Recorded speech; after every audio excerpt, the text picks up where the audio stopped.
मुस्लिम प्रतिभा सम्मान समारोह का आयोजित। सम्मान पाकर मुस्लिम प्रतिभाओं के खिले चेहरे, बेटियों को शिक्षा में मदद करेंगे डॉक्टर आजम बेग। नमस्कार, आदाब। फर्स्ट न्यूज टुडे में आपका स्वागत है। माइनॉरिटी अफेयर्स एसोसिएशन सीकर की ओर से रानी महल सीकर में मुस्लिम प्रतिभा सम्मान का आयोजन किया गया, जिसमें स्कूल व कॉलेज की 238 प्रतिभाओं को अवार्ड एमएजी टैलेंट अवार्ड देकर सम्मानित किया गया। संस्था महासचिव निसार अहमद जाटू ने बताया कि कलाम पाक की तिलावत से शुरू हुए कार्यक्रम में बच्चे बच्चियों ने देश प्रेम से ओतप्रोत शानदार प्रस्तुति दी। आईआईटी में प्रवेशित व स्कूल बोर्ड और कॉलेज की व दीनी प्रतिभाओं को सर्टिफिकेट, मोमेंटो, फाइल फोल्डर व चांदी के सिक्के देकर सम्मानित किया गया। कार्यक्रम के मुख्य अतिथि वक्फ बोर्ड चेयरमैन डॉक्टर खानू खां बुधवाली व जैलन शिक्षण संस्थान के संस्थापक निदेशक डॉक्टर आजम बैग और अध्यक्ष सभापति जीवन खां थे, जबकि एजाजी मेहमान सैयद शब्बीर, खादिम हुसैन खत्री, डाइट प्राचार्य मोहम्मद आमीन, जिला अल्पसंख्यक कल्याण अधिकारी मोहम्मद अली और डॉक्टर्स व समाज सेवी उपस्थित थे। कार्यक्रम में बड़ी संख्या में शहरवासी, गणमान्यजन व विद्यार्थी उपस्थित थे। डॉक्टर आजम बैग ने बेटियों व बेटों में भेद नहीं करने के लिए कहा और शिक्षा में बेटियों की मदद का आह्वान किया। मुख्य अतिथि खानू खान ने राज्य सरकार की माइनॉरिटी योजनाओं का लाभ सीकर को दिलवाने के आश्वासन दिया। सभापति ने छात्रावास व आवासीय विद्यालय का कार्य अप्रैल में शुरू करवाने का भरोसा दिया। इससे पहले अतिथियों का स्वागत किया गया। अध्यक्ष मो यूनुस कासमी ने सभी का आभार व्यक्त किया। कार्यक्रम में ठाकुर शमशेर भालू खान का उर्दू की सेवा के लिए रहबरे उर्दू अवार्ड से नवाजा गया। कार्यक्रम का संचालन डॉक्टर अजहर हुसैन खान व असलम खान ने किया।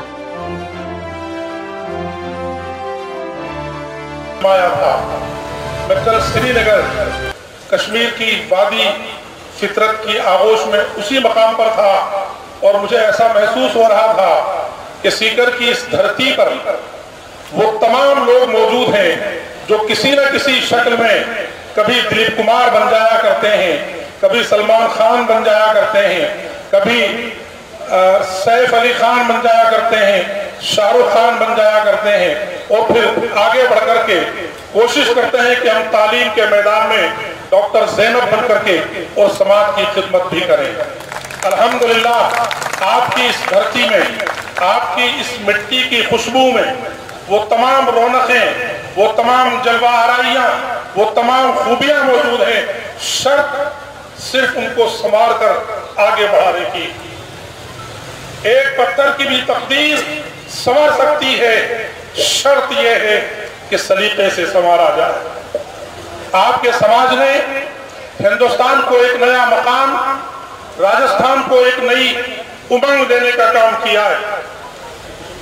मैं बहुत बहुत मुबारकबाद देना चाहूंगा Islamia college, excellence college, Sikar की धरती पर मौजूद तमाम वो ऑर्गेनाइजेशंस जिन्होंने तालीम को आगे बढ़ाने का काम किया। हम दिल से शुक्रगुजार हैं। हमारी इस कौम को बुनियादी तौर पर तालीम की जरूरत है। मैंने हमेशा कहा है, मैं अभी भी आपसे दस्त बस्ता दरखास्त करता हूं। बिलखुसूस हर बार ये बात कही गई, एक लड़की पढ़ती है, एक समाज पढ़ता है। ये बात हमारे समाज के लिए सही नहीं। थोड़ी सी कानों पर गर्माहट और दिलों पर आहट लेकर के मेरी इस बात को सुनना। 2-3 मिनट जरूरी बात आपसे करूंगा। कोई फलसफियाना या फॉर्मल स्पीच में आप नहीं दूंगा, आपके दिलों पर चोट करूंगा। आपका अपना बच्चा हूं, कई सालों से सीकर की धरती पर आता हूं। यहाँ की तलबा और तालिबात के अंदर आंखों में वो रोशनी और चेहरे पर वो चमक देखता हूं, लेकिन मालूम नहीं क्यों हमारे समाज की ये बहनें जब पढ़ लिख करके किसी काबिल बनती तो फिर उनको आगे जा करके वही चूल्हा झोंकना पड़ता है, वही गुलामी करनी पड़ती, वही ताने सुनने पड़ते हैं। समाज में वही मकाम मिलता है जो एक पढ़ी लिखी लड़की को मिलता है।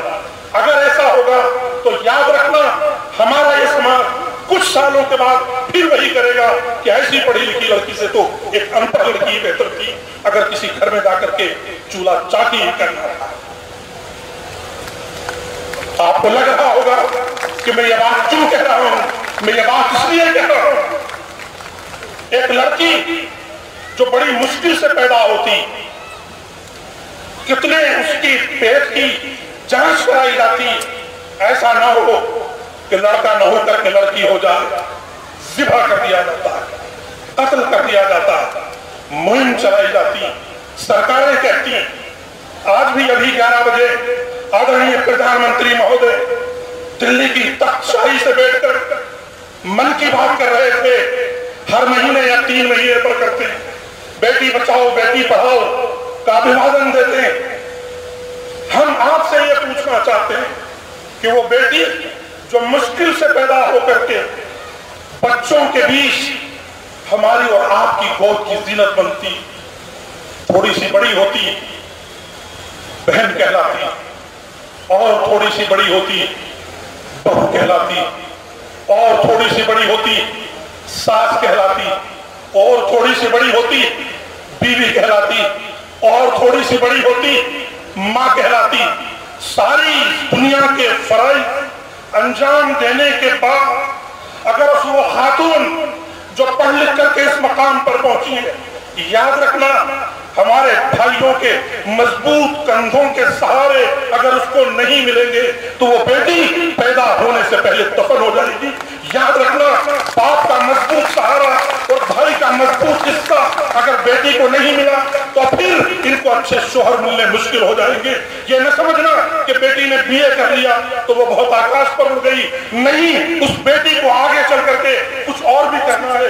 ये डॉक्टर ज़ैनब बेटी ने अगर डॉक्टरी करने के बाद घर से हॉस्पिटल से काम करके आने के बाद भी अगर घर पे आकर के इसकी सास के इंतजार करे, बहू आ गई है अब खाना भी बनाएगी, बहू आ गई है अब कपड़ा भी धोएगी, बहू आ गई है अब शोर से भी इसको मिलने का हक नहीं, तो याद रखना ये समाज को अच्छी अलामत के तौर पर देखे जाने लायक चीज नहीं है। अगर बेटी हॉस्पिटल में जाकर के काम करती है, अगर बेटी हॉस्पिटल में जाकर के मरीजों की सेवा करती है तो उसको यह भी अधिकार दो कि थोड़ी बहुत देर वो भी अपना समय अपने हस्बैंड के साथ गुजार सके, वो भी अपने घर के कामों से अलग होकर के और अपने जीवन का आनंद ले सके। घर में किसी को काम करने के लिए कुछ सहारा दो, घर में किसी को आगे बढ़ने के लिए कुछ सहारा दो। इन बच्चियों को लोगों के साथ मिलने जुलने उठने और बैठने का सहारा दो। बुर्का पहनने का ये मतलब नहीं है कि आपकी आंखें सबसे उलझन हो जानी चाहिए। एक लड़की सारे दिन घर में रहे, 1 घंटा अगर कोचिंग को चली जाए पूरा महल्ला उसकी निगाह तकता रहे कि बेटी पता नहीं कितनी देर में आएगी और बेटा पूरे दिन घर से गायब रहे, कोई पूछने वाला नहीं है कि ये बेटा सारे दिन क्या कर रहा है। बेटे और बेटियों के बीच ये दोहरा रवैया हमारे समाज के लिए घातक होगा।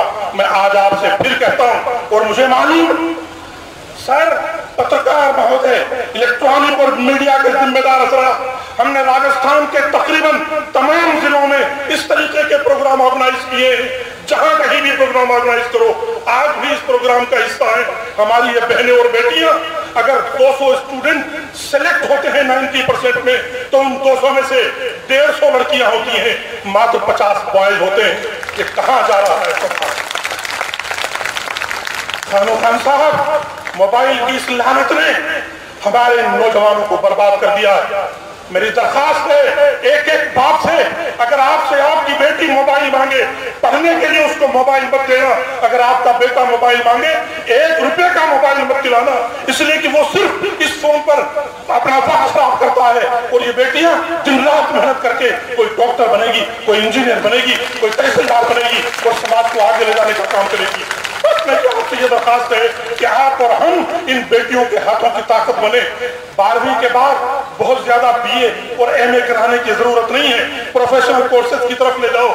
कई सारे कोर्सेज हैं, नर्सिंग का कोर्स है, ITI का कोर्स है और दुनिया के इलेक्ट्रॉनिक कोर्स है, जर्नलिज्म का कोर्स है, प्रोफेशनल कोर्सेज हैं। मेरी दरखास्त है, हमारे इन सीकर के लोगों ने तालीम के मैदान में अहम मकाम बनाया। मेरी आपसे दरखास्त है, आओ और इन भाई और बहनों, नौजवान साथियों और हमारी इन बहनों के हाथों को मजबूत करके इनको समाज के उस जेवर के लायक बनाओ जहां पर अपने समाज को हम पहुंचाना चाहते हैं। मेरी एक और दरखास्त है आप तमाम साहिबान से, बहुत अदब से सुनना। बेटों, आपको थोड़ी सी तकलीफ होगी, हम भी आप ही का हिस्सा हैं। मैंने देखा है मां बेटे और बेटी में अगर फर्क करेगी, बेटी आगे बढ़कर भी जमीन पर गिर जाएगी, बेटा कुछ न होने के बाद भी उस घर का दुलारा बन जाएगा। इसलिए कि बेटा अपने बाप की विरासत का पूरा हिस्सेदार है, बेटी बिलाखिर किसी न किसी दूसरे के घर का हिस्सा बनने वाली है। ये सोच भी हमारे समाज को खराब कर रही है।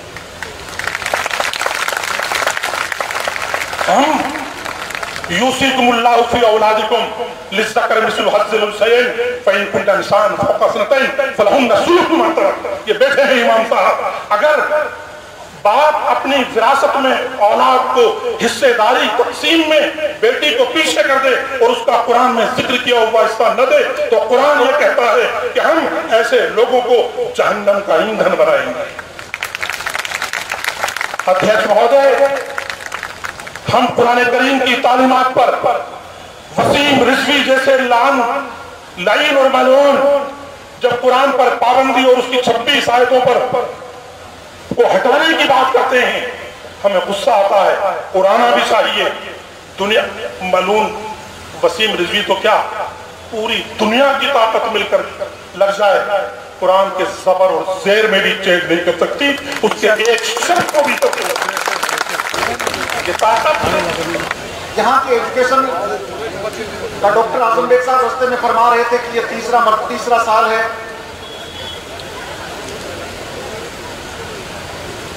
और तीसरे साल के अंदर जो उर्दू में जो संघर्ष करने वाले जो हमारे जो गांधी के नाम से कह रहे थे शमशेर साहब, जिनका ताल्लुक चूरू से है, आप उर्दू के अच्छे टीचर भी हैं और माइनॉरिटीज में जो अच्छा काम देख रहे थे इकबाल साहब, मैं आपके तमाम जो अक़लियत के जो लोग बैठे हैं, जो एजुकेशन से जो ताल्लुक रखते हैं, जिन्होंने इतना शानदार जो प्रोग्राम किया है, जो ये माइनॉरिटीज का नहीं, तमाम लोग बैठे हैं, उनको इस चीज का एहसास करवाया गया कि माइनॉरिटीज के अंदर एजुकेशन में आप पिछड़ापन की कोई कमी नजर नहीं आती। लेकिन दोस्तों ये निश्चित है, जो जितना डॉक्टर आजम बेग साहब ने कहा कि आज हमें दूसरे समाज के बराबर आने के लिए इल्म की आवश्यकता है, और जिस समाज में इल्म नहीं होता वो इंसान पिछड़ जाता है। और इस्लामिक दायरे के मुताबिक भी अगर हम सोचें और समझें कि इंसान को आगे बढ़ने के लिए सिर्फ हम इस्लाम में ही इस्लाम के लोगों से ही हम कंपटीशन करें, तो दोस्तों हम सफल नहीं हो पाएंगे। क्योंकि आज का कंपटीशन का माहौल, हमें तो चाहे यूपीएससी की बात करें, चाहे यूपीएससी की बात करें, चाहे आरपीएससी की बात करें, दोस्तों ये बराबर के आने वाले हर मजहब के स्टूडेंट की साथ ये कंपटीशन का माहौल है। जिस तरह से जिस बच्ची जो अभी निम्बी जिनका ताल्लुक जो ग्रामीण प्रवेश में था, प्रिंस स्कूल में जिसका ताल्लुक था, उसकी 98% जो परसेंटेज थे, जीवन खानी दावेदारी जता रहे थे कि अच्छे बच्चे होते ना, हर बड़ा आदमी होता है, कहते हैं कुछ ना कुछ उसका ताल्लुक होता है। जीवन खानी जो सभापति महोदय ने कहा कि ये मेरी साली की लड़की है, मैंने कहा यहाँ भी रिश्ता मुकम्मल हो जाता है। लेकिन मैं बधाई देना चाहता हूँ जीवन खानी और उनके परिवार को, जिस तरह से स्ट्रगल करके आज आप सभापति बने, या जिस तरह से आपके यहाँ के लोगों ने आपकी मदद की, आपके यहाँ के अक़लियत के लोगों की और सम्मानीय यहाँ के पारिक साहब के और तमाम लोगों का जितना सहयोग रहा, मैं भी उनका शुक्रगुजार हूँ। लेकिन दोस्तों, अगर हमारे बीच में आज जिस तरह से गांव से खलियान से, जिस तरह से शहर की गलियों से हमारी बहन बेटियां अगर निकल के आती है, इसमें कोई गिला शिकवा नहीं होती कि जिस तरह से आज इन्होंने जो आज कौम का नाम रोशन किया है, इसकी आवश्यकता आज हमें है। आप देखोगे कि जिस तरह से चाहे ब्राह्मण हो, चाहे जाट हो, चाहे राजपूत हो, चाहे गुर्जर हो, तो हर समाज के व्यक्तित्व में जिस तरह से आज जो कंपटीशन के माहौल में इस बिरादरी के लोगों के द्वारा, चाहे वो आरएस बनता है, चाहे आरपीएस बनता है, जिस तरह से कंपटीशन के एग्जाम के अंदर, चाहे यूपीएससी के एग्जाम के अंदर, चाहे आज कॉलेज लेक्चरशिप के अंदर हो, चाहे टीचिंग जॉब के अंदर हो, किसी भी जॉब के अंदर हो, अगर हम किसी समाज की बराबरी के लिए अगर इस कॉम्पिटिटिव माहौल के अंदर दूसरे समाज की बराबरी कर पाएंगे, तभी हम बराबरी की जीवन जी पाएंगे। जिस तरह से आज के समय के अंदर जो बालिका शिक्षा का जिस तरह से डॉक्टर आजम बेग साहब ने जोड़ दिया, बिल्कुल डॉक्टर साहब, मैं आपकी बात को तारीफ करता हूँ, क्योंकि बालिका शिक्षा की आवश्यकता तो है, लेकिन बालिका शिक्षा को आगे बढ़ाने की भी जरूरत है। जिस तरह से आपको एक फॉर एग्जाम्पल बताऊं, अभी पिछले आरजेएस का रिजल्ट आया था, जो बिल्कुल हमारे नौजवान साथियों को भी इसका सलीके गला पकड़ रखा है।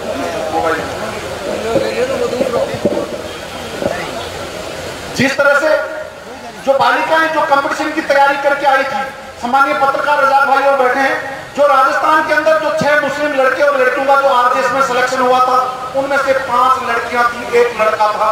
या आप अंदाजा लगाइए कि ब्यूरोक्रेसी के अंदर अगर कंपटीशन एजुकेशन के अलावा अगर लड़कियां अगर अच्छी पढ़ाई मिलती है, अच्छा माहौल बनता है, वो 5 लड़कियां वो थी जो शादीशुदा थी, किसी के 1 बच्चा था, किसी के 2 बच्चे थे, जो अभी सिलेक्शन और अभी अंडर ट्रेनिंग जो चल रही है। 6 में से 1 लड़का था, 1 लड़का भादरा का था, लड़की कोई लाड़ू भी थी, कोई चूरू भी थी, कोई वहां गंगापुर सिटी की थी।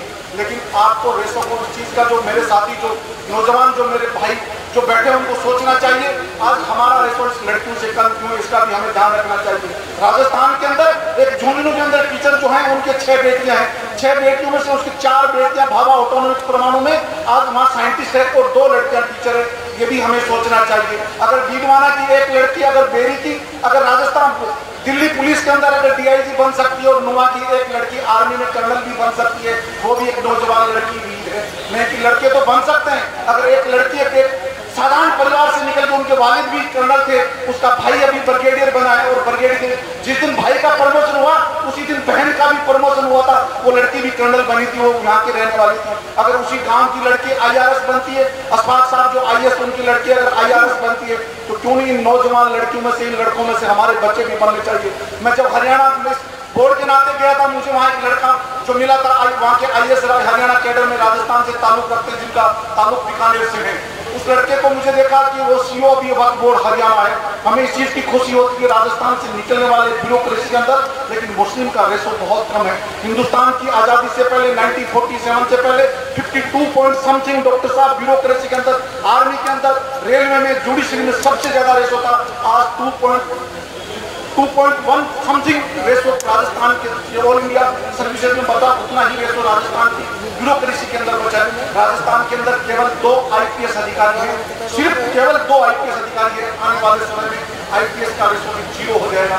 लेकिन राजस्थान के अंदर 2 अधिकारी जरूर बाहर से राजस्थान केडर में आईएएस जरूर आए हैं। कुछ आईएएस अभी बनने वाले हैं, जैसे भाऊबाजी जैसे आपके पुत्र वधू और पुत्र जो है।